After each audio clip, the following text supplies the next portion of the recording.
God is good. கர்த்தரை தெய்வமாக கொண்ட நாம் பாக்கியவான்கள். ஏனென்றால் 2000 ஆண்டுகளுக்கு முன்பதாகவே இவ்வுலக நம்முடைய வாழ்வுக்கு தேவையான எல்லாவற்றையும், நமக்கு தேவையான சமாதானம், சந்தோஷம், பாவ மன்னிப்பு, எல்லாவற்றையும் தேவன் அவருடைய குமாரனாய் இயேசு கிறிஸ்து மூலமாக சிலுவையிலே சம்பாதித்து அவைகளை பெற்று அனுபவிக்கும்படியாக தேவன் நமக்கு பிரகாசமுள்ள மனக்கண்களை தந்து கொண்டே இருக்கிறார். இந்த ஜாஸ் வேர்ல்ட் ஷேக்கர்ஸ் பைபிள் காலேஜில் மொத்தம் 15 சப்ஜெக்ட். இது எத்தனாவது சப்ஜெக்ட் யார் சொல்றீங்க? இப்பொழுது நாம் கற்றுக்கொள்ள 15 பாடங்களிலே 12வது பாடத்தை நாம் இன்றைக்கு முடிக்கிறோம் இல்லையா? லகுவான மாற்றம், எஃபர்ட்லெஸ் சேஞ்ச். 9 வகுப்புகளை முடிக்க தேவன் நமக்கு கிருபை செய்வார். இன்றைக்கு செய்தார். இன்றைக்கு கடைசி பாடத்தை நம்ம கற்றுக்கொள்ள போகிறோம். அடுத்த பாடம் என்ன பாடம்? தேவனை மட்டுப்படுத்தாதே. தேவனை மட்டுப்படுத்தாதே. Very good. ஸோ இதனால நம்ம வகுப்புக்கு செல்வதற்கு முன்பதாக தேவன் நமக்கு வாக்கு பண்ணி இருக்கிற தீர்க்காயுசை குறித்த வசனங்களை நாம் ஒரு சில நிமிடங்கள் வாசித்து தியானித்து அதன் பிறகு நம்ம வகுப்புக்குள்ளே செல்லலாம். ஸோ இந்த மாதம் ஒவ்வொரு வகுப்புலையும் ஆமாம், பிரதர் பிலிப் ப்ரிப்பேர் பண்ணியிருக்கிற, சிஸ்டர் அனட்டா ப்ரிப்பேர் பண்ணியிருக்கிற, அதை கொஞ்சம் ஸ்க்ரீன் பண்ணுங்க பிரதர். நீங்கள் நெக்ஸ்ட் டைம் போடும்போது அந்த ஃபாண்டை கொஞ்சம் பெருசாக்க முடியுமா பாருங்க. 10 முத்தான வசனங்கள். ஏன் வசனத்தை தியானிக்க வேண்டும்? கர்த்தர் சொல்லி இருக்கிறார், அதனால அல்ல. ஏன் நாம் தியானிக்க வேண்டும் என்றால், நம்முடைய முதல் கேள்விக்கான பதில் அதில் இருக்கு. இருந்தாலும் நம்ம இதுக்குள்ள போயிடுவோம். பாருங்க, நீடித்த நாட்களால் நம்மை திருப்தியாக்கி நம்முடைய ரட்சிப்பை அவனுக்கு நம்முடைய ரட்சிப்பை நமக்கு காண்பிப்பேன் என்று தேவன் வாக்கு பண்ணி. ரட்சிப்பு என்பது ஃபர்கிவ்னஸ் ஆஃப் சின் மாத்திரம் இல்லை, சரிங்களா? எழுதி தந்திருக்கிற எல்லாமே சேர்ந்தது தான் அந்த ஜோயே லைஃப், சால்வேஷன், ரட்சிப்பு. அதுல எதுவும் அடங்கி இருக்கிறது என்றால் நீடித்த நாட்களால் திருப்தியாக்குவேன். அப்போ ஓகே, நீடித்த நாட்கள். அப்போ குறைந்தது நாம் 120 இயர்ஸை பிலீவ் பண்ணணும். இரண்டாவது பாருங்கள், அவரே உனக்கு ஜீவனும் தீர்க்காயுசுமானவர். இதுக்கு வெளியே நம்ம யோசிக்க வேண்டியது இல்லை. எப்படி சாத்தியம் அது? இந்த 2 இருக்கு பாருங்க. தீர்க்காயுசு 120+ மாத்திரமல்ல, ஜீவன் இருக்கு இல்லையா? அப்படின்னா என்ன பொருள்? சரீரத்துல நல்ல காண்டாமிருகத்துக்கு ஒத்த பலன், மான் கால்களை போல கால்கள், அதான் அந்த ஜீவன். அந்த பலத்தோடு, அந்த ஜீவனோடு தீர்க்காயுசாக நாம் வாழ்வோம். என்னாலே உன் நாட்கள் பெருகும், உன் ஆயுஷன் வருஷங்கள் விருத்தியாகும். பாருங்க, இத நம்ம நம்பித்தான் ஆகணும். அவரே ஜீவன், அவரே தீர்க்காயுசு. பெருக்கத்தை தருகிற தேவன் அல்ல. நானே உன் பெருக்கம் என்கிறார். நானே உன் பெருக்கம். அதனுடைய பலன் என்னவென்றால் உன் ஆயுஷின் வருஷங்கள் விருத்தியாகும். அடுத்தது பாருங்க, நன்மையினால் உன் வாயை திருப்தி ஆக்குகிறார், கழுகுக்கு சமானமாய் உன் வயது திரும்ப வாழ வயது போல ஆகிறது. நன்மையினால் பாருங்க, நம்மை திருப்தி ஆக்குகிறார். வயது திரும்ப என்ன ஆகிடும்? இளமை ஆகிவிடும், யூத் ஆகிவிடும். சரிங்களா? நான் உனக்கு நிறைவான ஆயுட்காலத்தை கொடுப்பேன், நீ அல்ல நானே உனக்கு கொடுப்பேன். நீ இருக்கிறது 120 வருஷம். அப்புறம் நானே வானத்திலிருந்து இறங்கின ஜீவ அப்பம், இந்த அப்பத்தை புசிக்கிறவன் என்றென்றைக்கும் பிழைப்பான். இது எதற்காக கொடுக்கப்பட்ட அப்பம் என்றால், நான் கொடுக்கும் அப்பம் வரப்போகிற ஜீவனுக்காக கொடுக்கிற அப்பம் அல்ல, மாம்சம் அல்ல, இவ்வுலகத்தின் ஜீவனுக்காக. அந்த ஜீவன் பாருங்க, நான் கொடுக்கிற எவ்வளவு எல்லாமே ஆப்வியஸா இருக்கு. அதாவது ஒளிவு மறைவு இல்லை. இதை புரிந்து கொள்வதற்கு நாம் கஷ்டப்படவே வேண்டியதில்லை. அடுத்தது ஆண்டவராகிய கர்த்தர் என் பலன். திரும்ப திரும்ப ரீஇன்ஃபோர்ஸ் பண்ணுது பாருங்க. அவர் என் கால்களை மான் கால்களை போல ஆக்கி உயரமான ஸ்தலங்களில் என்னை நடக்க பண்ணுவார். அவர் என் கால்களை மான்களுடைய கால்களை போலாக்கி. அப்புறம் காண்டாமிருகத்துக்கு ஒத்த பலன் அவர்களுக்கு உண்டு. அல்லேலுயா. ஆமா ஆமா, காண்டாமிருகத்துக்கு ஒத்த பலனை பெற்றுக்கொள்ளுவீர்கள் என்று சொல்லவில்லை. சரிங்களா? நமக்கு உண்டு. நமக்கு எடுத்துக்கொள்ளதான் என்ன செய்யணும்? கற்றுக்கொள்ள வேண்டும். இப்ப நம்ம என்ன செய்யறோம்? சில நிமிடங்கள் இது எடுத்துக்கொண்டு இருக்கிறோம். இது எனக்குரியது இல்லையா? தேவனுடைய வார்த்தை ஒன்றும் தவறி போவது இல்லை. யாருக்கு? தனக்குத்தான் என்று எடுத்துக்கொள்ளுகிறவர்களுக்கு. அரை நூற்றாண்டு காலம் தேவனோடு சஞ்சரித்த அந்த யோசுவாவுடைய ஸ்டேட்மெண்ட், எப்பா அவர் சொன்ன நல்வார்த்தையில எல்லாம் எதுவுமே தவறி போகல. இந்த 10 நல்வார்த்தை தானே, தேவன் சொன்னது தானே. அப்படியே நீங்க ஒரு நிமிஷம் கண்களை மூடுங்க. பிதாவே உமக்கு நன்றி அப்பா, நாங்கள் உம்முடைய 10 வார்த்தைகளை வாசித்தோம் ஆண்டவரே. இதற்குள்ளே நீர் வைத்திருக்கிற அந்த ஜீவன் விதையாகிய இந்த உம்முடைய வார்த்தைக்குள்ளே வைத்திருக்கிற ஜீவன் எங்களுக்கு உரமாக அமைவதாக, எங்களுக்கு ஒரு ஜீவனை கொண்டு வரட்டும். இதை குறித்து ஒரு வெளிப்பாடு எங்களுக்கு உண்டாகட்டும். அப்படியே பெற்றுக்கொள்ளுங்க. நான் பேசி கொண்டிருக்கும் பொழுதே உங்க சிரசில இருந்து பாதம் வரைக்கும் ஒரு ஜீவன் அப்படியே வருகிறது, நீங்க உணருங்க.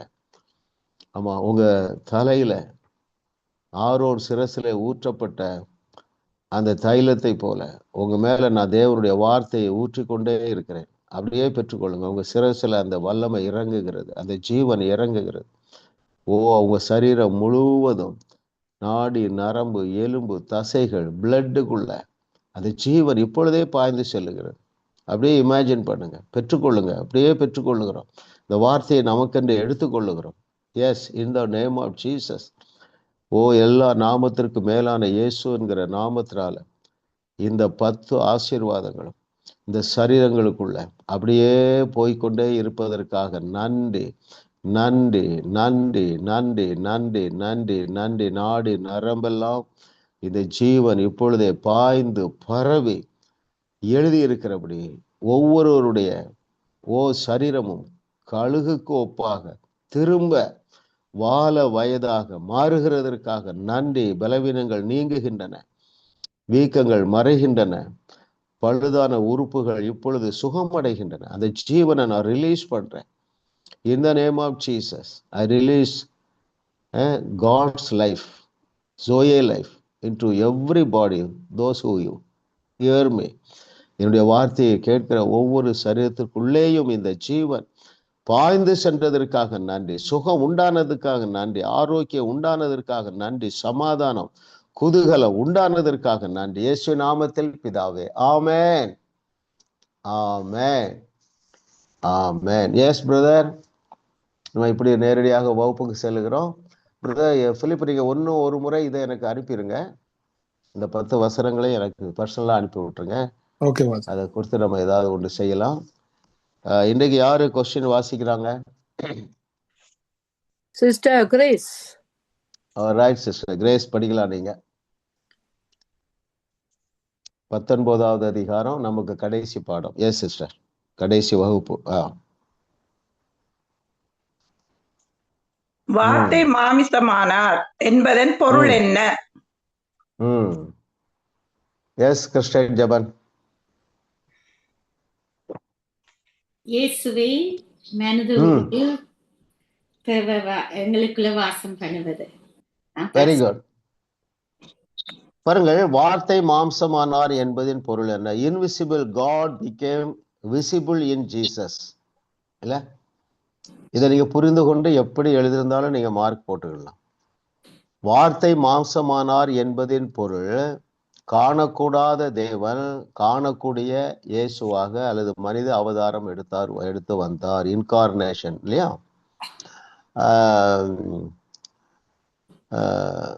இதை குறித்து நம்ம நிறைய பார்க்கலாம். பாருங்க,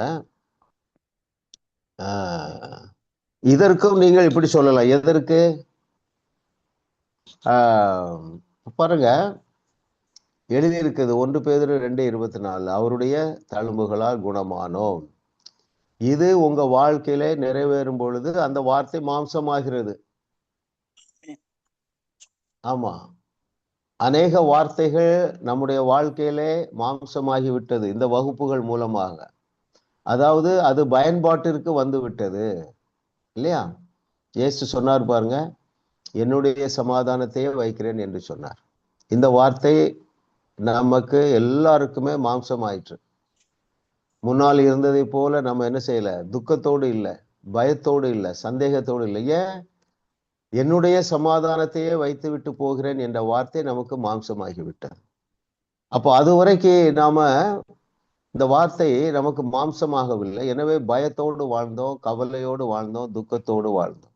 அப்போ வார்த்தை மாம்சமாகிறது என்றால் எழுதியிருக்கிற வார்த்தை நம்முடைய வாழ்க்கையில அனுபவமாக மாறுவது. ஒரு அல்லேலூயா சொல்லுங்க.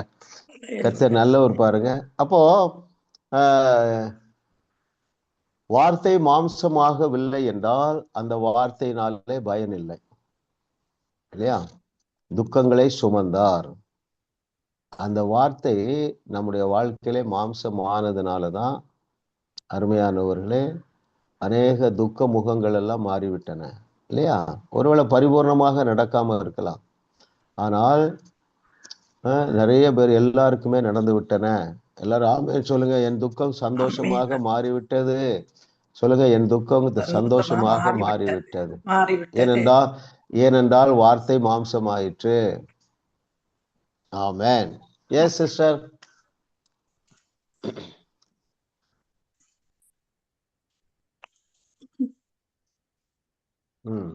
யாருடைய ஜீவன் எதற்குள் இருக்கிறது? Sister grace. தேவனுடைய ஜீவன் எங்களுக்குள் இருக்கிறது, வார்த்தையா இருக்கிறது.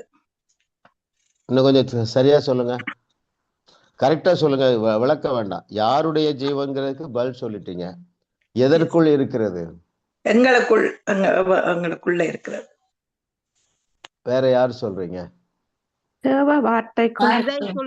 தேவனுடைய வார்த்தைக்குள் தேவனுடைய ஜீவன் இருக்கிறது. தேவனுடைய வார்த்தைக்குள் பாருங்க. அதை நம்ம பேஜ் 207 பாட்டம் மோஸ்ட்ல மிடில் பாருங்க. அந்த விதைக்குள் தேவனுடைய ஜீவன் இருக்கிறது. அந்த விதை என்று இதுல எழுதப்பட்டுள்ளது எது? வார்த்தை. அந்த விதையாகிய வார்த்தைக்குள் தேவனுடைய ஜீவன் இருக்கிறது. அப்படி என்றால் என்ன பொருள்? வல்லமையும் அதிகாரமும் அந்த வார்த்தைக்குள்ள இருக்கின்றது, விசுவாசமும் இருக்கின்றது, எல்லாமே இருக்கு. அது கொஞ்சம் இமேஜின், கொஸ்டினுக்கு ஆன்சரை மறந்துடுங்க, அதை கொஞ்சம் இமேஜின் பண்ணுங்க. அருமையானவர்களே, நம்ம வாஸ்தவம் இந்த உலகத்திற்கு தேவையான எல்லாமே வார்த்தைக்குள் இருக்கிறது. ஆமென். ஆமென். அந்த வார்த்தை தான் நம்மளை விடுவித்தது. இதை குறித்து பேதுரு என்ன சொல்லுகிறார்? யாராவது எடுத்து படி. ஜீவனுக்கும் தேவபக்திக்கும் வேண்டிய யாவற்றையும் அவருடைய திவ்ய வல்லமை. கரெக்ட். அந்த வசனத்தை கொஞ்சம் எடுத்துருவோம். ரொம்ப முக்கியமான வசனம் பாருங்க. நமக்கு தேவையான எல்லாவற்றையும் ஒரு இடத்துல வைத்திருக்கிறார். அது எது என்றால் அவருடைய வார்த்தைக்குள். 2 பேதுரு 1வது அதிகாரம் நான் வாசிக்கிறேன் 3வது வசனத்திலே.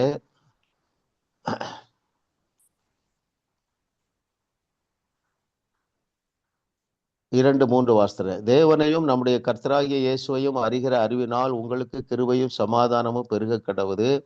தம்முடைய மகிமையினாலும் காருண்யத்தினாலும் நம்மை அழைத்தவரை அறிகிற அறிவினாலே ஜீவனுக்கும் தேவ பக்திக்கு வேண்டிய யாவற்றையும் அவருடைய திவ்ய வல்லமையானது நமக்கு தந்தருளிதமன்றி.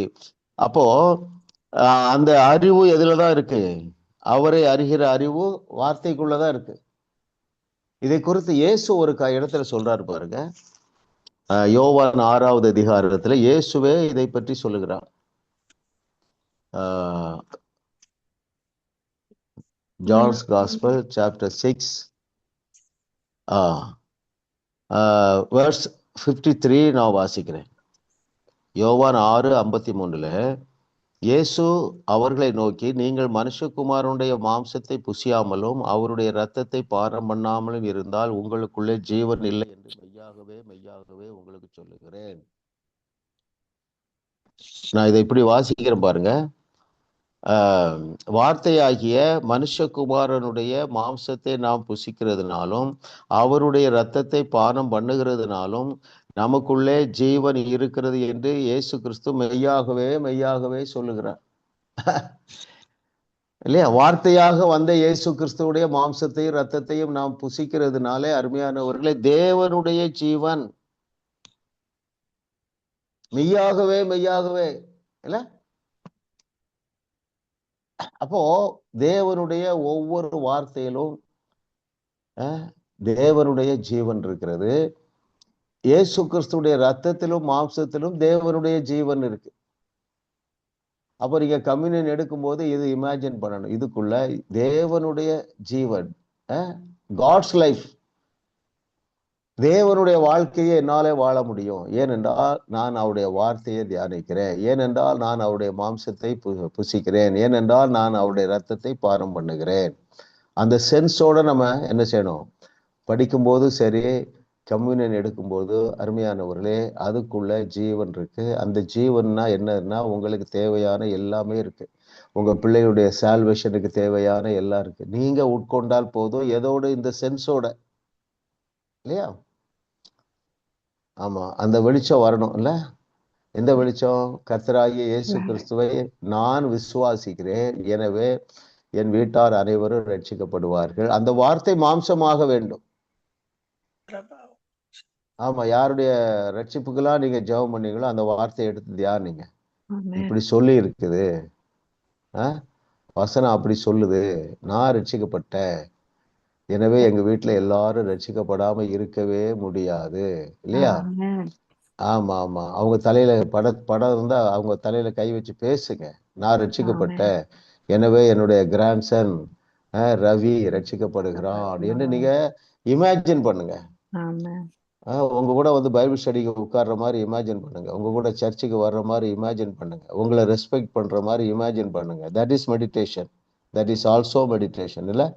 Imagination is meditation. அருமையானவர்களே, ஆமென்.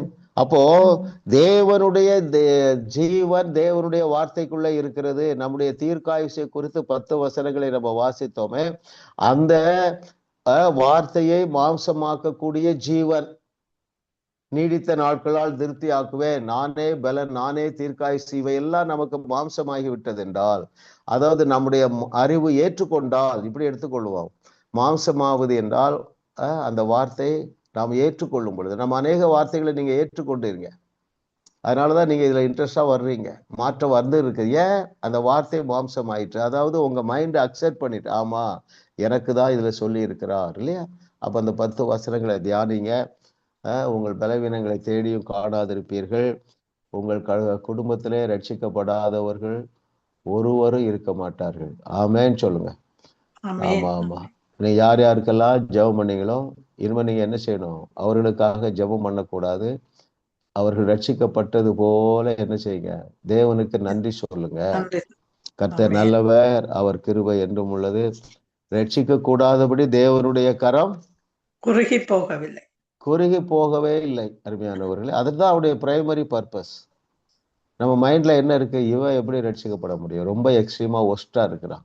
கிடையவே கிடையாது அருமையானவர்களே. நம் தேவனால் கூடாத காரியம் ஒன்றுமே இல்லை. You have to change your thinking. என் குடும்பத்துல ஒருவர் கூட ரட்சிக்கப்படாம இருக்கவே முடியாது, அப்படி இமேஜின் பண்ணுங்க. அப்புறம் விசுவாசத்துல என்ன கிரியை செய்யலாம்? அவங்க போட்டோ மேல கை வச்சு பேசலாம். அப்புறம் நம்ம வாஸ்தவம் இல்லையா, 1 யோவான் 5:15, அதை இமேஜின் பண்ணுங்க. பெற்றுக்கொண்டோம், என் பிள்ளைகள் ரட்சிக்கப்பட்டுட்டாங்க இல்ல? நீங்க சிலருக்கு சின்ன வயசுல ஊழியத்துக்கு ஒப்பு கொடுத்துருப்பீங்க. நீ அப்ப அதே இமேஜின் பண்ணுங்க. என் பிள்ளை இந்த மாதிரி யாருடைய ஒரு பெண்ணா இருந்தா கேத்தரின் கூல்மேன் மாதிரி ஊழியம் செய்வாங்க, அப்படி பேசுங்க. பாயா இருந்தா ஆண்ட்ரூ மக் மாதிரி ஊழியம் செய்வாங்க, கென்னத் கோப்பலான் மாதிரி ஊழியம் செய்வாங்க. உங்களுக்கு யாரு பிடிக்குதோ அவங்க அதை நினைங்க, தலையில கை வச்சு பேசுங்க. ஆமா, ரவி நீ வந்து ஆண்ட்ரூ மக் மாதிரி, பவுல் மாதிரி பெரிய பைபிள் டீச்சர் ஆகிறா, இந்த உங்க ரோலை நீங்க செய்யாம அழுதுட்டு இருந்தா பிரயோஜனம் இல்லை. இல்ல அழுதுகிட்டு இது எங்க எப்படி இருக்கு அப்படின்னு நினைச்சிட்டு இருந்தா அதுல பலன் இல்லை. எந்த விசுவாசம் செத்தது? கிரியை இல்லாத கிரியை விசுவாசம். இல்லாத விசுவாசம். ஆமா, அதெல்லாம் கிரியை பாருங்க. பேசுறது, தலையில கை வைக்கிறது, போட்டோ மேல பேசுறது. இன்னும் நீங்க என்ன செய்யலாம்? விசுவாச கிரியை என்ன செய்யலாம்? யாராவது சொல்லுங்க. உங்களுடைய வாரிசுகள் ரட்சிக்கப்படுவதற்கு விசுவாச கிரியை என்ன செய்யலாம்? இமேஜின் பண்ணுங்க. பிலோ கவர்ல ஓகே, பேரு போட்டோ, பேரு எழுதி பாஸ்போர்ட்ஸ். Very good. பைத்தியக்காரத்தனமா இதே மாதிரிதான் செய்யணும். ஒரு பாஸ்போர்ட் சைஸ் போட்டோ எடுத்து உங்க தலையணை உரைக்குள்ள வைத்திருக்குங்க. எனக்குள்ள இருக்கிற அந்த ஜீவன் இந்த பாப்பாக்குள்ள போகுது, என் பையனுக்குள்ள போகுது, அப்படி இமேஜின் பண்ணி படுத்துருங்க. வேற 3 சொல்லிட்டோம். ஒண்ணு தலையில கை வச்சு பேச சொன்னோம். 2வது இமேஜினேஷன். 3வது பாஸ்போர்ட் சைஸ் போட்டோ. அப்புறம் வேற என்ன செய்யலாம்? தண்ணி எடுத்து என்ன செய்யலாம்? டவுன்லோட் பண்ணி தெளிக்கும். Very good. பவரை டவுன்லோட் பண்ணி அந்த பெட்ல தெளிங்க. இப்படி இமேஜினேஷன் ஓகே. இதுக்கு நம்ம சோம்பேறித்தனம் பட்டுட்டு இன்னும் என் பையன் ரட்சிக்கப்பட மாட்டான், ஆண்டவர் ரட்சிக்கல, இது அவருக்கு சித்தம் அல்ல. அருமையானவர்கள், எவ்வளவு எக்ஸ்ட்ரீம் போயிருந்தாலும் சரி, அதைத்தான் இயேசு என்ன சொன்னார்? 4 நாட்கள் ஆயிற்று, நாறுகிற சரீரத்தை ஏன் உயிரோடு எழுப்பி கொண்டு வந்தாருன்னா இதுக்குதான். அவன் வாழ்க்கை நாரி போயிருக்கலாம், அவன் இருக்கிற சிக்கல்ல இருந்து வெளியே வர முடியாமல் இருக்கலாம். இதெல்லாம் உங்க வேலையே கிடையாது. ரட்சிக்க கூடாதபடி தேவனுடைய கரம் குறுகி போகவில்லை. நானும் என் வீட்டாரும் ரட்சிக்கப்படுவது தேவனுடைய சித்தம்.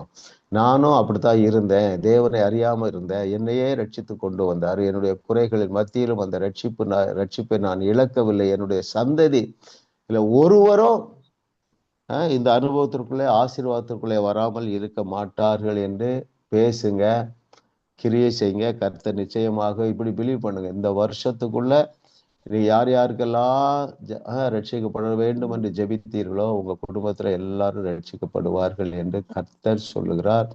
உங்க ரோலை நீங்க செய்யுங்க. Very good. 3வது கேள்வி போயிடலாம் பிரதர்.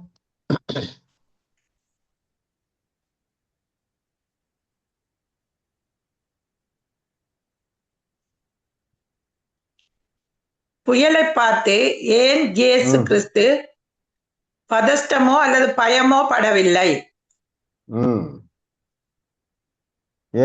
ஜெயா. அவர் தனக்குள்ள இந்த வல்லமை அதிகாரம் இருக்குன்றது அவர் அறிஞ்சிருந்தபடினால. வெரி குட், அவ்வளவுதான். Very good, very good. புயலை பார்த்து ஏன் இயேசு கிறிஸ்து பதஷ்டப்படவில்லைன்னா தனக்குள்ள இருந்த வல்லமையை அறிந்திருந்தார், அல்லது தன்னுடைய நாவிலே உள்ள வல்லமையை அறிந்திருந்தார், அல்லது நான் பேசினா போதும் பிரச்சனை தீர்ந்து விடும் என்று அறிந்திருந்தார். இந்த 3ல எதை எழுந்தாலும் நீங்க மார்க் போட்டுக்கொள்ளலாம் இல்லையா? அப்போ நாமும் நம்முடைய வாழ்க்கையிலே பதஷ்டப்படாமல் இருக்க எப்பொழுது இருக்க முடியும்? எப்பொழுதும் இருக்கலாம். வல்லமையையும் அதிகாரத்தையும்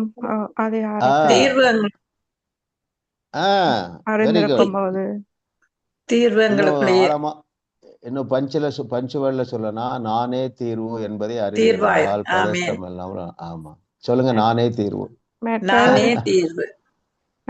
மெட்டது பாஸ்டர் இப்படியும் யோசிக்கலாம். என்னண்டா அவர் ஆல்ரெடி சொல்லிட்டார் அக்கறைக்கு போவோம் வாருங்கள் என்று. அப்ப அவர் தன்னுடைய வார்த்தையை கட்டாயம் அந்த பிரஸ்தாபத்தை பார்க்கலாம் அந்த வசனம் சேருதுதான் நிறைவேற்றுவார். இது ஒரு நல்ல பாயிண்ட். இது எப்படின்னா, நான் சொல்லிட்டேன் கண்டிப்பா அந்த கரைக்கு போய் சேர்ந்துருவோம் என்கிற நாலேஜ் இருந்தது இல்ல. ஏனென்றா அவருடைய வார்த்தையை அவரே ஃபுல்ஃபில் பண்ணுவார். ஓகே. இப்போ நான் ஒரு வார்த்தை சொன்னேன்.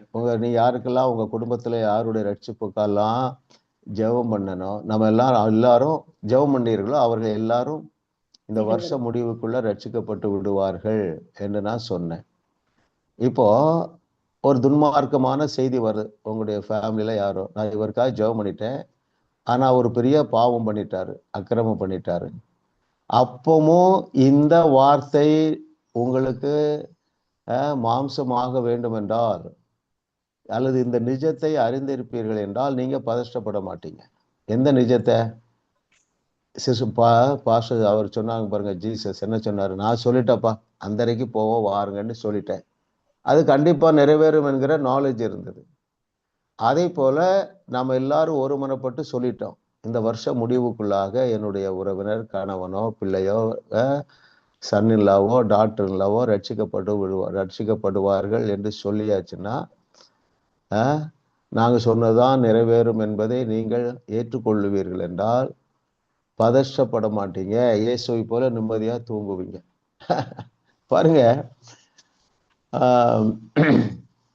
இயேசு கிறிஸ்துவை போல பிரச்சனை யாருக்குமே இருந்திருக்காது. மதவாதிகளினால் வந்த தீமை இயேசு கிறிஸ்துவுக்கு அளவிட முடியாது. எந்த அளவுக்கு அகோரனா பிடிச்சு சிலுவையிலே அரைஞ்சிட்டாங்க. ஆனா அவருக்கு எல்லாம் தெரியும். ஆனால் அவரே தன்னை ஒப்பு கொடுக்கிற நாள் வரைக்கும் அவரை எந்த தீங்கும் அணுக முடியவில்லை. அதே போல அருமையானவர்களே, நம்முடைய சூழ்நிலைகள் எப்படி இருந்தாலும் எந்த தீங்கும் உங்களை அணுக முடியாது. அந்த மனப்பான்மைக்கு வந்தாதான் பிரச்சனை தீரும்.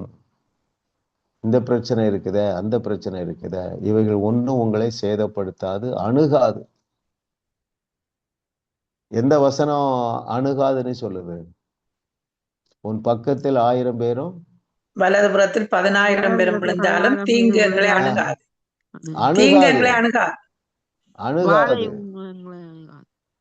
பாருங்க, அதாவது சுத்தி பிரச்சனை இருக்கலாம், ஆனா உங்க மைண்ட்ல ஒரு காம்னஸ் வந்துட்டுன்னா அந்த தீமை அப்படியே மறைந்து போகும்.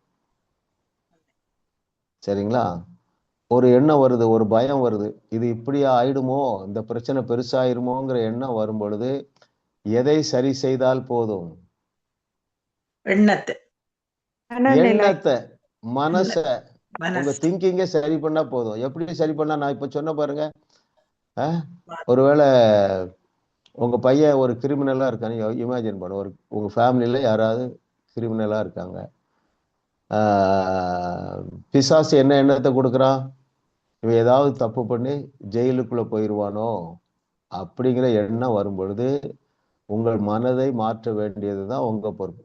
ஐ கேன்சல் திஸ் தாட். இந்த எண்ணத்தை நான் சிறை பிடிக்கிறேன். பாலே போ சாத்தானே, நாங்கெல்லாம் சேர்த்து ஜெபம் பண்ணிட்டோம், என் பையன் ரட்சிக்கப்படுறான். இப்படியே உங்க ரோலை நீங்க எடுக்கணும். அதற்கு சோம்பல் பட்டுட்டு அந்த பாரத்தை நீங்க சுமக்க கூடாது. அருமையானவர்களே, உங்களுக்கு தெரியும். நம்ம இப்பொழுது அடுத்த கொஸ்டின் போவோம். ஏன் இயேசு கிறிஸ்து புயலை பார்த்து பதஷ்டப்படவில்லை என்றால், முதலாவது அவரிடத்துல நானே தீர்வு என்கிற நாலேஜ் இருந்தது. ரெண்டாவது அவர் சொன்ன வார்த்தை நிறைவேறும் என்கிற அறிவு இருந்தது. நான் புறப்படும் போதே சொல்லிட்டேன், அக்கறைக்கு போவோம் வாருங்கள், அந்த வார்த்தை நிறைவேறாமல் இருக்காது. கர்த்தர் நல்லவர். 4வது கேள்வி போயிடலாம். தேவனிடம் யாரை போல் போகக்கூடாது, யாரை போல் போக வேண்டும்? எஸ் சிஸ்டர் அனட்டா. ஒரு பிச்சைக்காரனை போல கெஞ்சி கொண்டு போகக்கூடாது. சட்டப்படி ஒரு சுதந்திரம் பெற்ற மகனை போல, மகளை போல சட்டப்படி என்ன எங்களுக்கு உண்டோ அதை நாங்களா எடுத்துக்கொள்ள வேண்டும். ஆமென். Very good. உரிமையோடு எடுத்துக்கொள்ள வேண்டும். ஆமா, பேஜ் 211 பாருங்க. கடிந்து கொண்டார், செகண்ட் பேராகிராஃப். இன்றைக்கு நமது நிலையம் அப்படித்தான் இருக்கிறது. மக்கள் தேவனிடம் ஜெபித்து, கர்த்தாவே என்ன தவறு, நீர் என்ன நேசிக்கவில்லையா, மருத்துவர்களை சொன்னதை கேட்டீரா, தயவு பண்ணி என்னை சுகமாக்கும் என்று விண்ணப்பிக்கின்றனர். ஒரு சுதந்திரம் பெற்றுக்கொண்ட மகனை போல தேவனிடம் போகாமல் பிச்சைக்காரனை போல அவரிடம் நாம் செல்கிறோம். அப்படி செய்ய கூடாது. ஆமா, நேற்று ஒரு 40 வருஷம் விசுவாசி ஊழியம் செய்யறாரு பாருங்க. அவர் சொன்னார், ஐயா உங்க செய்தியை கேட்டேன், என் அழுகையை நிறுத்துறேன், என் பிரச்சனை தீர ஆரம்பிச்சுட்டு. Okay, yes brother, question number 5 போயிடும்.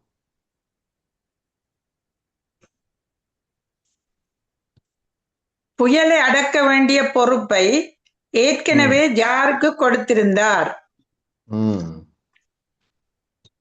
Sister Lydia. எங்க பவானி சிஸ்டர். சீஷர்களுக்கு கொடுத்திருந்தார். வார்த்தையை Very எடுத்து good. அதிகாரத்தை பயன்படுத்தி அவர்கள் அறிக்கையிட, கட்டளையிட. இத சீஷர் படிக்கும்போது நம்ம என்ன நினைக்கணும்னா, என்னிடத்துல கொடுத்திருக்கிறாரு தீர்வை, அப்படி எத்தனை பேர் நினைச்சீங்கல்ல?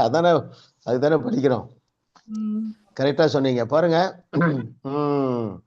புயலை அடக்க வேண்டிய பொறுப்பை ஏற்கனவே யாருக்கு கொடுத்திருந்தார்? பேஜ் 211ல ஃபர்ஸ்ட் பேராகிராஃப் பாட்டத்தில் பாருங்க. உண்மை என்னவென்றால் இயேசு தனது பங்கை ஏற்கனவே செய்து விட்டார். அவர் தனது சீஷர்களுக்கு வார்த்தையை கொடுத்து விட்டார். அந்த வார்த்தையை எடுத்துக்கொண்டு அதை விசுவாசித்து அறிக்கை செய்து அதிலிருந்த ஜீவனை வெளிப்படுத்த வேண்டியது அவர்கள் கைகளில் இருந்தது. ஆனால் அவர்கள் அதை செய்யவில்லை.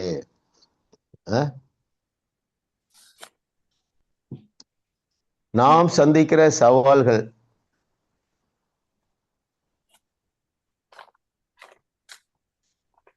நீங்க ஒருவேளை பயத்திலே இருக்கிறீங்க, அல்லது கவலையிலே இருக்கிறீங்க, துக்கத்தோடு இருக்கிறீங்க. ஆண்டவர் என்ன வார்த்தை தந்திருக்கிறாரு? துக்கத்தை குறித்து என்ன வார்த்தை தந்திருக்கிறார்? சோர்ந்து போகாமல் துக்கம் சந்தோஷமா என்ன யாராவது சொல்லுங்க. என்னுடைய சந்தோஷத்தை மாறிவிட்டது. நல்ல வார்த்தை. வேற? சோர்ந்து போகிறவர்களுக்கு பலன் கொடுத்து சத்துவம் இல்லாதவர்களுக்கு சத்துவத்தை பெருகப்படும். ஓகே, வேற? அவர் எங்களுடைய துக்கங்களை எல்லாம் சுமந்து விட்டார். இந்த 2 வசனம் போதும் பாருங்க. ஃபர்ஸ்ட்ல என்ன சொன்னாங்க? எங்கள் துக்கம் சந்தோஷமாக மாறிவிட்டது. 2வது என்னுடைய துக்கத்தை சுமந்துட்டாரு. அப்போ இந்த வார்த்தையை அருமையானவர்களே நாம் பிடித்து அதை தியானித்து அதை பேசவில்லை என்றால் நாமும் பயந்த அந்த சீஷர்களுக்கும் நமக்கு ஒன்றும் வித்தியாசம் இல்லை பாருங்க, இல்லையா? ஏனென்றால் அவன் நம்முடைய துக்கங்களை சுமந்து விட்டார். நம்முடைய துக்கங்களை அருமையானவர்களே நம்முடைய துக்கத்தை சந்தோஷமாக மாற்றிவிட்டார். கர்த்தர் நல்லவர். 5வது 6 கொஸ்டின் நம்பர் 6 போவோம். அக்கறைக்கு போவோம் வாருங்கள் என்பது சீசர்களுக்கு இயேசு கிறிஸ்து கொடுத்த விதையாகும். நமக்கு அவர் கொடுத்துள்ள ஓர் 5 விதைகளை எழுதுக. சிஸ்டர் லிதியா. உங்களால் கூடாத காரியம் ஒன்றும் இருக்காது. நீங்கள் நான் செய்ததையும் செய்வீர்கள், அதை விட பெரிய கிரியைகளையும் செய்வீர்கள். 2 நீங்கள் தேவ வசனத்தை பெற்றுக் கொண்டிருப்பதனால் நீங்கள் தேவர்களாயிருக்கிறீர்கள். Very good. 3 நீங்கள் என் மாம்சத்தை புசிக்கிறதுனால் உங்களுக்கு மரணம் இல்லை. Very good. நீங்கள் யாருடைய பாவங்களை மன்னிக்கிறீர்களோ அவருடைய பாவங்கள் மன்னிக்கப்படும். Very good, very good, very good. வேற என்ன சொன்னாரு? மார்க் 11:23. நீங்க பேசினா போதும், மலை மேல இருக்கிற பிரச்சனை போயிரும். ஆமா சிஸ்டர், நான் எழுதியிருக்க கரெக்டா 5 வசனமும் நீங்க சொல்லிட்டீங்க. நான் நோட் பண்ணி வச்சிருக்கேன். கிருபை. எல்லாருமே தரோவாயிட்டீங்க. நம்ம ஸ்டூடெண்ட்ஸ் எல்லாருமே தரோம். இதெல்லாம் பாஸ்டர்ஸ் மாதிரி ஏற்றுக்கொள்ள ரெடியா இல்லை. நல்ல டைம்ல கர்த்தர் இந்த வெளிச்சத்தை தந்தாரு பாருங்க. சீஷர்கள் பயந்த பொழுது நம்ம என்ன நினைக்கிறோம்? ஏன் இப்படி பயந்தாங்க அப்படின்னு நினைக்கிறோம். ஆனா நாம நமக்கு சொன்ன வார்த்தையை எடுத்திருக்கோமா? இல்லையா? சீஷர்கள் எந்த வார்த்தையை எடுக்கல? அக்கறைக்கு போவோம் வாருங்கள் என்று சொன்ன வார்த்தையை சீரியஸா எடுக்கல. அதே போல இன்றைக்கு மதமானது தன்னுடைய பிள்ளைகளை குறித்து, தேவ பிள்ளைகளை குறித்து இயேசு சொன்ன வார்த்தைகளை சீரியஸா எடுக்கிறதே இல்லை. உப்பு, உலகத்திற்கு உப்பு சீரியஸா எடுக்கிறது இல்லை. உலகத்திற்கு ஒளி சீரியஸா எடுக்கிறது இல்லை, இல்லையா? மார்க் 11:23 சீரியஸா எடுக்கிறது இல்லை.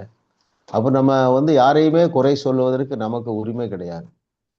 நம்முடைய முதல் பெற்றோரையும் குறை சொல்லுவதற்கு நமக்கு உரிமை கிடையாதுல்ல. ஏன்னா அவங்க அதே மிஸ்டேக் தான் பண்ணாங்க.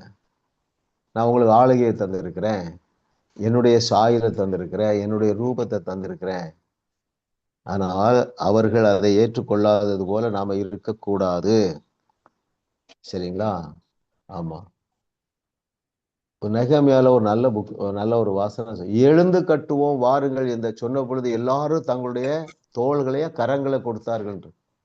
அப்ப நம்ம எழும்பணும். எதற்கு? முதலாவது உங்க பிரச்சனையை தீர்ப்பதற்கு நீங்கள் எழும்ப வேண்டும். எப்படி அன்றைக்கு இயேசு கிறிஸ்து எழுந்து இறையாதே அமைதலாயிரு என்று சொல்லி அந்த பிரச்சனையை ஓன் பண்ணாரோ, நான் தான் தீர்வு என்பதை அறிந்திருந்தாரோ, தன்னுடைய நாவில் உள்ள அதிகாரத்தை அறிந்திருந்தாரோ, நல்லா உங்க எல்லாருக்கும் தெரியும். யாராவது அப்படி பேசி அற்புதம் நடந்திருந்தா இப்ப கூட சொல்லலாம் அருமையானவர்களே. That is kingdom principle. அதுவே ராஜ்யத்தின் என்னது செயல்முறை. ராஜ்யம் அப்படித்தான் வேலை செய்யுது. இயேசு அப்படித்தான் வேலை செஞ்சாரு 3.5 வருஷமும். ஏனென்றால் எப்படி இயேசு கிறிஸ்து பேசும் பொழுது அந்த வார்த்தையில ஜீவன் இருந்ததுனாலே பிரச்சனை தீர்ந்ததோ, நீங்களும் தேவர்களாக இருக்கிறதுனாலே உங்க பேச்சுல தீர்வு இருக்கிறது. நெகட்டிவா பேசாதீங்க. விளையாட்டுக்கு கூட நெகட்டிவா பேசக்கூடாது. சரிங்களா? ஏன்னா அதுல ஜீவன் இருக்கு. அது அப்படியே நடந்துரும். அங்க நம்ம வாசிக்கிறோம் ராஜாக்கள்ல, அவன் ஓப்பனா சாபத்தை சொன்ன மாதிரி இல்லை. ஆனா சபித்தான். எலியாவா எலிசாவா? எத்தனை குழந்தைய கரடிகள் வந்து பீறி போட்டது? 42 பேரை கரடி வந்து பீறி போட்டுட்டு. அப்படி நம்ம, அதனாலதான் நான் சொல்றேன், நம்ம பேசுகிற வார்த்தையில சூப்பர் நேச்சுரல் பவர் இருக்கிறது. நீங்க ஞானமாக பேசுங்க. ஒருவேளை எண்ணத்துல கூட தவறான எண்ணம் இருக்கலாம். என்ன எண்ணம்? ஐயோ இந்த பிரச்சனை இப்படி இருக்குதே, இவ்வளவு நாள் இருக்குத அப்படின்னு நீங்க யோசித்தா, வாயாலே பேசாதீர்கள், சலிப்பாக பேசாதீர்கள். என் பிரச்சனை எப்பப்பா தீர்க்க போறது? அப்போ நீங்க தான் உங்களுக்கு குழி தோன்றீங்க. நீங்களே தீர்வு என்பதை அறியாதவர்கள் இப்படித்தான் பேசி கொண்டிருக்கிறாங்க. 7வது கொஸ்டின் போயிடலாம் பிரதர்.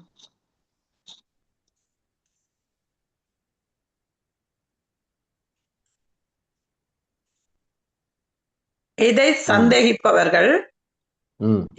சந்தேகிப்பவர்கள் முக்கி முணுகி முறுமுறுத்து தேவனை குற்றம் சாட்டுவார்கள். Okay sister Maheswari. எஸ், 212வது பக்கம் பாஸ்டர். 2வது பந்தி, தேவனுடைய நல்லெண்ணத்தை சந்தேகிக்கிறவர்கள். தேவனுடைய நல்லெண்ணத்தை சந்தேகிக்கிறார்கள். இந்த சீஷர்கள் முக்கிய முன்னகி கரெக்டா சொல்லிட்டீங்க. நல்லெண்ணத்தை சந்தேகிக்கிறவர்கள். அவர் சொன்ன என்ன வார்த்தையில ஒரு வார்த்தையும் தவறி போகவில்லை. நல்வார்த்தையிலே ஒரு வார்த்தையும் தவறி போகவில்லை. தேவன் நன்மையானதை மாத்திரம்தான் தனக்கு தருவார் என்கிற அறிவு இல்லை. தீமையெல்லாம் பாதாளத்திலிருந்து வருகிறது என்கிற அறிவு இல்லை. அதனால ஆண்டவர்கிட்ட முறுமுறுக்கிறது இல்லையா? நன்மையான எந்த ஈவும், அந்த வசனத்தை யாராவது முழுசு தெரிஞ்சவங்க சொல்லுங்க. நன்மையான எந்த ஈவும் பூரணமான எந்த வரமும் பரத்திலிருந்து உண்டாகி ஜோதிகளின் பிதா ஊடாக இறங்கி வருகிறது. அதுல எந்த வேற்றுமையும் நிழலும் இல்லை. ஓகே, அப்போ இந்த வசனத்தின்படி நன்மையான ஈவு தேவனிடத்திலிருந்து வருகிறது. அப்ப தீமையான காரியங்கள் யாரிடத்திலிருந்து வருகிறது? பிசாசிடத்திலிருந்து வருது, பாதாளத்திலிருந்து வருது இல்லையா? அப்போ இதை அறியவில்லை என்றால் அருமையானவர்களே, உங்களால கடினமான சூழ்நிலையில தேவனை விசுவாசிக்க முடியாது. சரிங்களா? இந்த சந்தேகம் இருந்து வைங்களேன், நான் ஒரு தப்பு பண்ணிட்டேன் அதனாலதான் இந்த வியாதி, இப்படி நினைத்தால் எப்படி விசுவாசிக்க முடியும்? யோசித்து பாருங்க. அநேகர் அப்படித்தான் இருக்கிறாங்க. சில போற எடுத்த உடனே ஃபர்ஸ்ட் டைம் கூடும்போதே சொல்லிடுவாங்க, ஐயா நான் சின்ன வயசுல இந்த தப்பு பண்ணிட்டேயா, அல்லது எங்க தாத்தா பண்ண சாபையா, எங்க குடும்பத்துல இவ்வளவு பிரச்சனை. அவங்களே அவர்களுக்கு சாபத்தை வரவழைத்து கொள்ளுகிறார்கள். ஏன்? இந்த வெளிச்சம் இல்லை. ஆனா நல்ல எண்ணம் தான் தேவன் வைத்திருக்கிறார். அவர் அன்பாக இல்லை, என் மேல அன்பாகவே இருக்கிறார் என்கிற வெளிச்சம் வந்துட்டா நீங்க தேவனை விட்டு தூர போக மாட்டீங்க. ஆழமான, அதாவது துணிகரமான பாவத்தை செய்யவே முடியாதுங்க. ஆமே. ஏனென்றால் அருமையானவர்களே, தேவன் நம்ம மேல நல்ல எண்ணத்தோட இருக்கார். இதை அறிந்த தாவீது என்ன சொன்னான்? யோசிங்க. அதாவது தேவன் என் மீது நல்ல எண்ணத்தோடு தான் இருக்கிறார் என்பதை அறிந்த ஆட்டு இடையன் என்ன சொன்னான்? அவர் என்மேல் பிரியமா இருக்கிறார். அதுல பெரிய ஒரு ஆழம் இருக்குங்க. அப்ப நீங்க என்ன செய்யணும்? காலையில எழுந்தாலும், ஆண்டவரே நீர் என் மீது பிரியமா இருக்கிறதுக்காக நன்றி ஆண்டவரே. சாயங்காலம் படுக்கும்போது சொல்லணும், என் மீது பிரியம். அப்போ அந்த பிரசன்னம் என்ன செய்யும் தெரியுமா? பாவ எண்ணத்திலிருந்து நம்மளை வெளியே கொண்டு வந்துடும். ஆனாலும் விழுந்து போன உலகத்துல நம்ம சில நேரம் எரிச்சல் அடைஞ்சிடறோம், கோவப்பட்டுறோம். இவைகளின் மத்தியிலும் அவருடைய ஆசீர்வாதம் மாறாது, அவருடைய பிரியம் மாறாது, அவருடைய அன்பு மாறாது, அவருடைய ஆசீர்வாதம் மாறாது. ஒவ்வொருத்தரையும் அழைத்த போது பெரிய ஸ்கீம் தான் கொடுக்காரு. ஒருவரையும் சின்ன ஸ்கீம் கொடுக்கல. ஃபர்ஸ்ட் பெற்றோரை அழைத்த பொழுதே என்ன சொன்னாரு? இந்த பூமியை ஆண்டு கொள்ளுங்கள், பூமியை நிரப்புங்கள்ங்கிறார். சின்ன ஆசீர்வாதமா? பெரிய ஆசீர்வாதம்.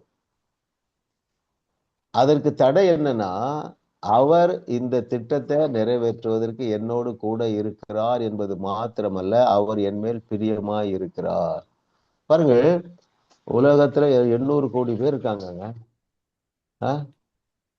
80 கோடி பேர் கூட ரட்சிக்கப்பட்டிருக்க மாட்டாங்க. அந்த சின்ன கூட்டம், நம்ம அந்த சின்ன கூட்டத்துல இருக்கிறோம். But it may be small, but it is significant. So நீங்க தைரியமா இருங்க, தேவன் உங்க மேல பிரியமா இருக்கிறார். அதுக்கு இன்னொரு உதாரணம் என்னன்னா, நீங்க அந்த கிளாஸுக்கு ஓடி வர்றீங்க பாருங்க, இன்ட்ரெஸ்டா கவனிக்க பாருங்க. விருப்பத்தையும் வாஞ்சையும் அவரே உங்களுக்கு கொடுத்திருக்கிறார். அவர் உங்க மேல பிரியமா இருக்கிறார். அதுக்கு நன்றி சொல்லுங்கண்ணா. ஆமா ஆமா ஆமா ஆமா. இது என்ன கேள்விக்கு பதில் பார்த்தோம்? எதை சந்தேகிப்பவர்கள் இல்லையா?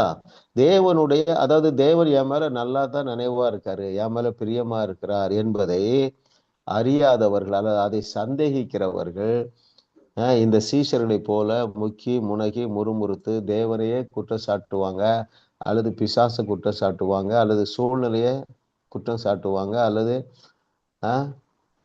உங்க கணவன் உங்களை குற்றம் சாட்டலாம். இது மட்டும் நடந்திருந்தா இல்லையா? சிலர் சொல்லுவாங்கல்ல, எனக்கு எத்தனையோ பெண் வீட்டுக்காரங்க வந்தாங்க, நான் ஒன்னே போய் கட்டிட்டேனே. பாருங்க அருமையானவர்களே, தேவன் தி பெஸ்டா தான் நமக்கு தந்திருக்கிறார். சரிங்களா? நீங்க உங்க ரோலை பிளே பண்ணா போதும், சூழ்நிலைகள் மாறாமல் இருக்காது. இல்லை என்றால் நீங்க என்ன செய்வீங்க? ஐயோ, இப்படிப்பட்டவரோடு தேவன் என்னை இணைச்சு வச்சுட்டாரு, எங்க அப்பா இப்படி பண்ணிட்டாங்களேங்கிற, அல்லது நானே தப்பா இப்படி இவரோட சேர்ந்துட்டேன்னு அந்த எண்ணத்தெல்லாம் தூக்கி தூர போடுங்க. தீமையானதையும் நன்மையாக மாற்றி கொள்ளுகிற சக்தி உங்களுக்குள்ள இருக்கிறது. உங்க வாழ்க்கையை இன்பமயமாக மாற்றக்கூடிய வல்லமை உங்களுக்குள்ளே இருக்கிறது. அருமையானவர்களே, கர்த்தர் உங்களை கொண்டு பெரிய காரியங்களை செய்வார். அதான் சொன்ன பாருங்க, இந்த நல்ல எண்ணத்தை அவர் மாற்றுகிற தேவனாக இருந்தால் ஒருவரையும் ஆசீர்வதிக்க முடியாது, ஒருவரையும் பயன்படுத்த முடியாது. மோசையும் பயன்படுத்தியிருக்க முடியாது இல்லையா? ஆரம்பத்திலே கேள்விதான் கேட்டான், ஆண்டவரே வேற யாரையாவது பாருங்க, I am good for nothing.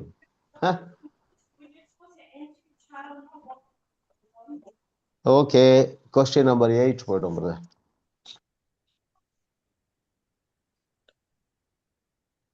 எதை பார்த்து கோபம் அடைந்தார்?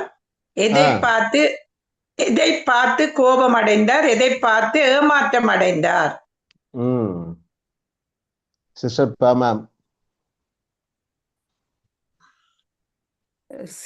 சீஷர்களுடைய மாமிச சிந்தையை பார்த்து கோபம் அடைந்தார், விசுவாசத்தை பார்த்து ஏமாற்றம் அடைந்தார். ஓகே, எப்பொழுது இது நடந்தது? படகுல புயல் வரும் பொழுது இல்லையா? மாம்ச சிந்தையை பார்த்து பயமடைந்தார். அது என்ன மாம்ச சிந்தை?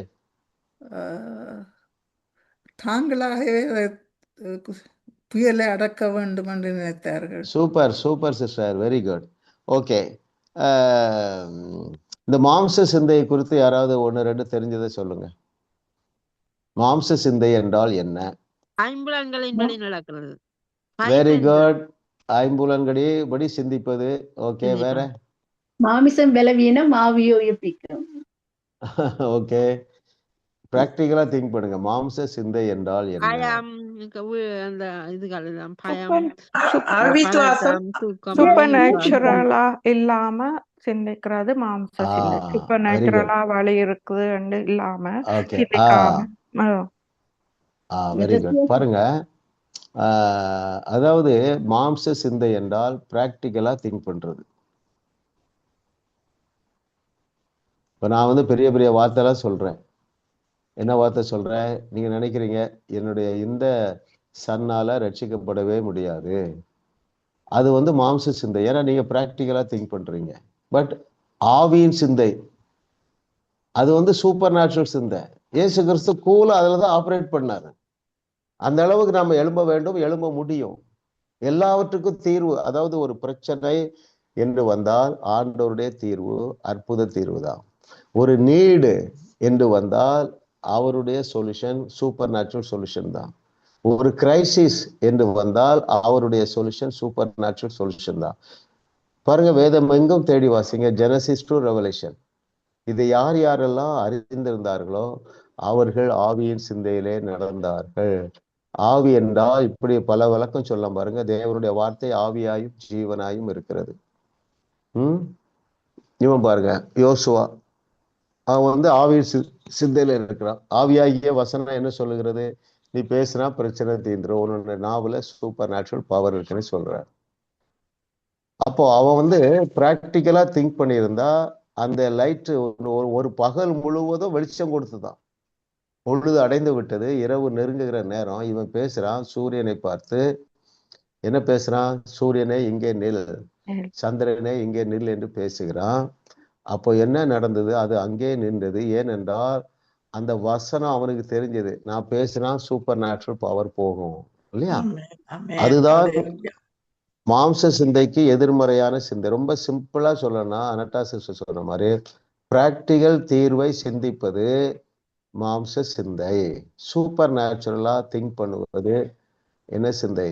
ஆவியின் சிந்தை. சூப்பர் நேச்சுரலா பாஸ்டர், மாம்ச சிந்தை என்றால் சூப்பர் நேச்சுரலா திங்க் பண்ணாம இருப்பது மாம்ச சிந்தை. Correct correct. சூப்பர் நேச்சுரலுக்கு எதிர்மறையானது மாம்ச சிந்தை. சரிங்களா? கர்த்தர் நல்லவர், அவர் கிருபை என்றும் உள்ளது. இதை வந்து எவ்வளவு ஒரு முக்கியமான ட்ரூத் பாருங்க. எத்தனை சதவீதம் பேருக்கு இது தெரியும்? அல்ல, எது நான் அழகா கர்த்தர் நான் என் மூலமா பேசுறாரு பாருங்க. அம்மா சந்திரமா, இதை ஆஃப் பண்ணிடு, ஃபேனை ஆஃப் பண்ணிடு. பாருங்க அருமையானவர்களே, இதுக்கு யாராவது பதில் சொல்லுங்க. எந்த பிரச்சனைய எலியாவோ எலிசாவோ இயேசு கிறிஸ்துவோ பேதுருவோ பவுலோ எதற்குமே நேச்சுரல் தீர்வே கொடுக்கல. பேசினாங்க, சூப்பர் நேச்சுரல் தீர்வு தான். சிறைச்சாலையிலிருந்து தேவன் பவுலையும் சீலாவையும் வெளியே கொண்டு வந்தது இயற்கையான தீர்வா, இயற்கைக்கு அப்பாற்பட்ட தீர்வா? பூமி அதிர்ச்சியை கொண்டு வர்றாரு. இவனை எப்படி கொண்டு வந்தாரு?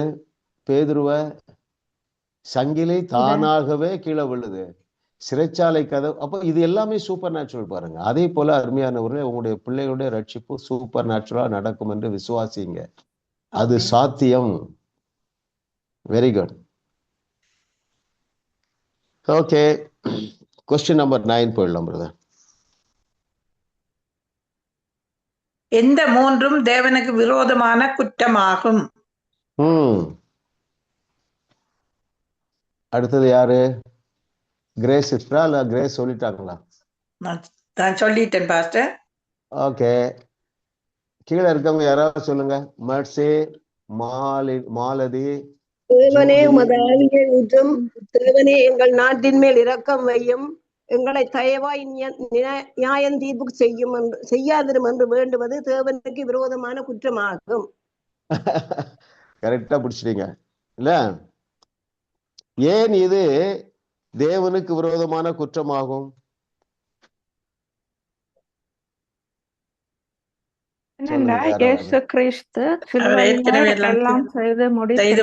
ஏற்கனவே கொடுத்துட்டாரு. யோசித்து பாருங்களேன். பாருங்க, ஒரு பாட்டு ரொம்ப ஃபேமஸ், வேர்ல்டு வைடா இருக்கும் தமிழ்லன்னா. என்ன பாட்டுன்னா, வல்லமை தாரும் தேவா. வல்லமை தாரும் தேவா, இன்றே தாரும் இப்போ தாரும். எவ்வளவு நாளா பாடுறோம். ஆனால் ரட்சிக்கப்பட்ட அன்றே அவரோட தன்னுடைய வல்லமையையும் அதிகாரத்தை கொடுத்து விட்டார் இல்லையா? அருமையானவர்களே, நாங்க அந்த பாட்டை நாங்க எப்படி பாடுவோம்னா, வல்லமை தந்தீரையா, இப்படியும் பாடுவோம். வல்லமை வைத்தீரையா, வல்லம் எனக்குள் வல்லமை வைத்தீரையா, நிறைவாய் வைத்தீரையா, மரித்தோரை எழுப்பிடவே, இயேசுவை எழுப்பின வல்லமை எனக்குள்ளே வையகத்தை வாழ வைத்து. அப்படி ஒரு பாட்டு எழுதியிருக்க பாரு. பெற்றுக்கொண்டதை பெற்றுக்கொள்ளாதது போலதான் இன்னைக்கு மதம் பேசுது. That's very very dangerous. எல்லாரும் தெரியும் பாருங்க. தேவன் கொடுக்க வேண்டிய எல்லாவற்றையும் நிறைவாக, பரிபூர்ணமாக, சம்பூர்ணமாக, தேவைக்கு அதிகமாக கொடுத்து விட்டார். அவர் எல்லார் மேல இரக்கமா தான் இருக்கிறார். ஹல்லேலூயா. கர்த்தர் நல்லவர் பாருங்க அருமையானவர்களே. தேவன் எப்படி இந்த உலகத்தின் மீது இரக்கத்தை காட்டினார்? எந்த சம்பவத்தினாலே இரக்கத்தை காட்டினார்? தன்னுடைய ஒரே மகனையே எங்களுக்காக. Very good. அதுலயே பதில் இருக்கு பாருங்க. நான் அதை வாசிக்கிறேன். Page 214 second paragraph. தேவனே உமது ஆவியை ஊற்றும், தேவனே எங்கள் நாட்டின் மேல் இரக்கம் வையும், எங்களை தயவாய் நியாய தீர்ப்பு செய்யாதிரும் என்று வேண்டுவது தேவனுக்கு விரோதமான குற்றமாகும். கர்த்தர் ஏற்கனவே தமது ஆவியை ஊற்றி நமது தேசங்களின் மேல் இரக்கம் காட்டி இருக்கிறார். தமது குமாரனை சிலுவையில் தண்டித்ததின் மூலம் உண்மையாகவே தேவன் இந்த உலகத்தின் மேல் இரக்கத்தை காட்டிவிட்டார். இனிமே அவர் செய்ய போறது ஒன்றுமே இல்லை, செய்ய வேண்டியதும் ஒன்றுமே இல்லை. எடுத்துக்கொள்ள வேண்டிய பொறுப்பு தான் நம்முடைய பொறுப்பு. என்மேல் இரக்கமாயிரும், என்மேல் இரக்கமாயிரும்னு நீங்க ஜெபம் பண்ணக்கூடாது. வல்லமை தாரும் என்று ஜெபம் பண்ண வேண்டிய அவசியம் இல்லை. எல்லாத்தையுமே ரெண்டையுமே நமக்கு சம்பூரணமா, பரிபூரணமா, நிறைவா, ஓவர் ஃப்ளோயிங்கா கொடுத்துட்டார். ஆமென். ஹல்லேலூயா. கர்த்தரை தெய்வமாக கொண்ட நாம் பாக்கியவான்கள். ஏனென்றால் நாம் ஏற்கனவே எல்லாவற்றையும் பெற்றுக்கொண்டு இருக்கிறோம். ஆமென். 10வது கேள்விக்கு போயிடலாம். தேவனுடைய அற்புத வல்லமை நம் நடுவிலிருந்து வெளிப்பட நாம் செய்ய வேண்டியது என்ன? உதாரணம் ஒன்று எழுதுக. சொல்லாதவங்க சொல்லுங்க, வீடியோல வராதவங்க. தேவனுடைய வார்த்தையை எடுத்து உங்கள் இதயத்தில் விதைத்து அதை வளர விட வேண்டியதுதான். அப்போது இயற்கையிலான ஜீவனும் தேவனுடைய அற்புத வல்லமையும் உங்கள் நடுவில் நேரடியாக வெளிப்படும். வெரி குட் சிஸ்டர், கரெக்டா சொல்றீங்க. கேள்வியும் பதிலையும் நான் ஷார்ட்டா சொல்றேன். தேவனுடைய அற்புத வல்லமை நம் நடுவிலிருந்து வெளிப்பட நாம் செய்ய வேண்டியது என்னவென்றால், தேவனுடைய வார்த்தை எடுத்து நம்முடைய இருதயத்துல விதைச்சு அதை வளர விட வேண்டியதுதான். அப்பொழுது இயற்கைக்கு மேலான ஜீவனும் தேவனுடைய அற்புத வல்லமையும் உங்கள் நடுவிலிருந்து நேரடியாக வெளிப்படும். உதாரணம் ஒன்று சொல்லுங்க. நாம செய்ய வேண்டியது எந்த வசனத்தை எடுத்து இருதயத்துக்குள்ள வைக்கணும்? ஏதாவது ஒன்று சொல்லுங்க. தழும்புகளாலே நாங்க சுகமாகி விட்டோம் அதை இருதயத்துல வச்சு நாங்கள். ஓகே, அது ஸ்கூல் ஸ்டூடெண்ட், நம்ம எல்லாம் காலேஜுக்கு வந்துட்டோம். அப்ப எந்த வசனத்தை உள்ள வைக்கணும்? லாங் லைஃப், நீதி, தேவ நீதியை பற்றிய வசனம் எங்களுக்குள்ள முற்றிலும் பரிபூர்ணப்படுத்தப்பட்டோம், பரிசுத்தப்படுத்தப்பட்டிருக்கிறோம், நீதிமானாக்கப்பட்டிருக்கிறோம். முற்றிலும் அதெல்லாம் ஸ்கூல் லெசன். அது எல்லாம் நீங்க சொன்னது எல்லாம் ஸ்கூல் லெசன். நாம் தேவர்களா இருக்கிறோம். நாம் அவர் செய்ததை விட பெரிய கிரியைகளை செய்ய முடியும். நாம் உலகத்திற்கு உப்பா இருக்கிறோம். அதுதாங்க காலேஜ் இல்ல. எவர்களுடைய யார் பாவங்களை மன்னிக்க நான் அதிகாரம் பெற்று இருக்கிறேன். ஆமென். இல்லையா? அப்போ இந்த வசனத்தை எடுத்து நீங்கள் ஏற்கனவே உள்ள விதைத்திட்டீர்கள். அதனாலதான் முகங்கள் மாறி இருக்கின்றன. இப்போ நீங்க என்ன செய்ய? அடுத்த ஸ்டெப் போகணும்னா, விசுவாசத்துல ஏதாவது கிரியை செய்யணும். கிரியை இல்லாத விசுவாசம் செத்தது. Act of faith is more important. என்ன தேவையில இருந்தாலும் சரி. அருமையானவர்களே, சிலருக்கு இன்னும் துக்கம் நீங்கல, ஒரு பெரிய காயம் இருக்கு உள்ள. ஏதோ யாரோ உங்களுக்கு ஒரு துரோகம் பண்ணிட்டாங்க. அது உங்க குடும்ப நண்பர்களா இருக்கலாம், கணவனா இருக்கலாம். ஏதோ பயங்கரமான ஒரு உங்களுக்கு துரோகம் பண்ணாங்க, அந்த காயம் ஆறவில்லை என்றால் எந்த வசனத்தை எடுத்து உள்ளே வைக்கலாம்?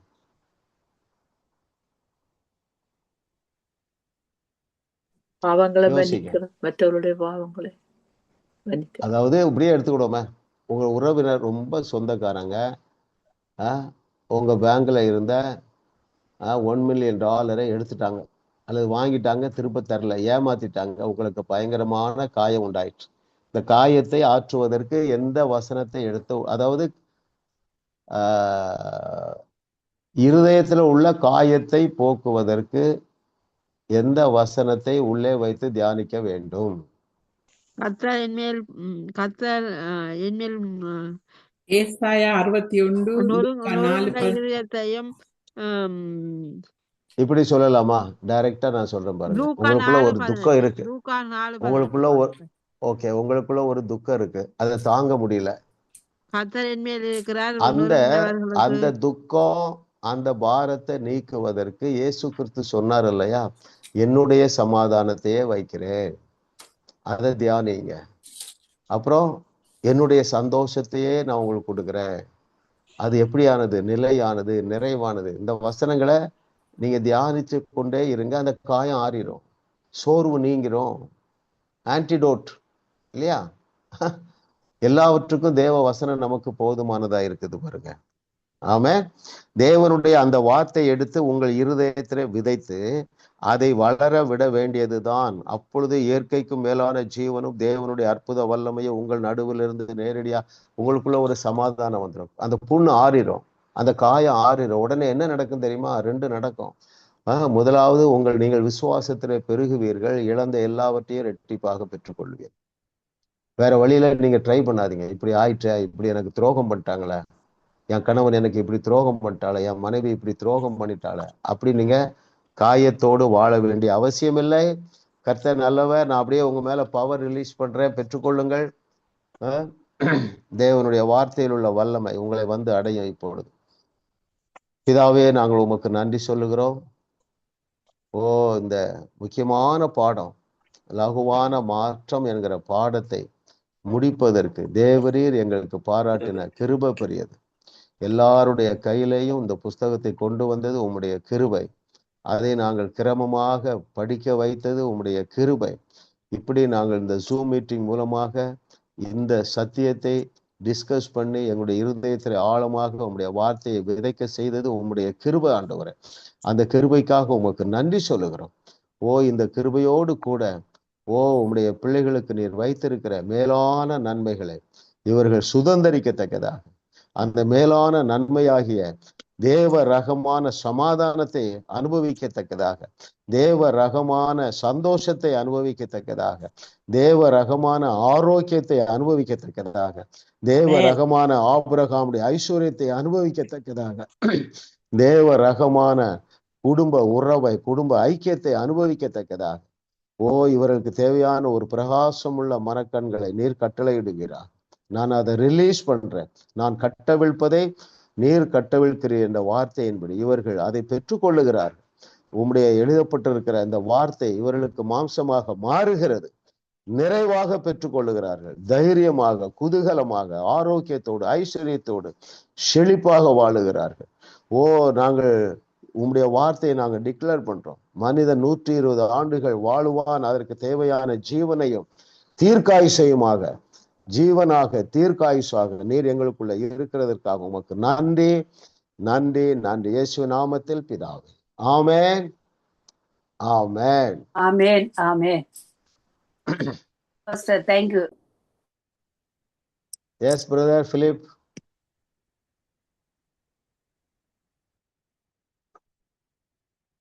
க்ளோஸ் பண்ணிட்டாங்களா? ப்ரே பண்ணல பாஸ்டர். ஓகே, நீங்க ப்ரேயர் பண்ணிட்டேனே, நீங்க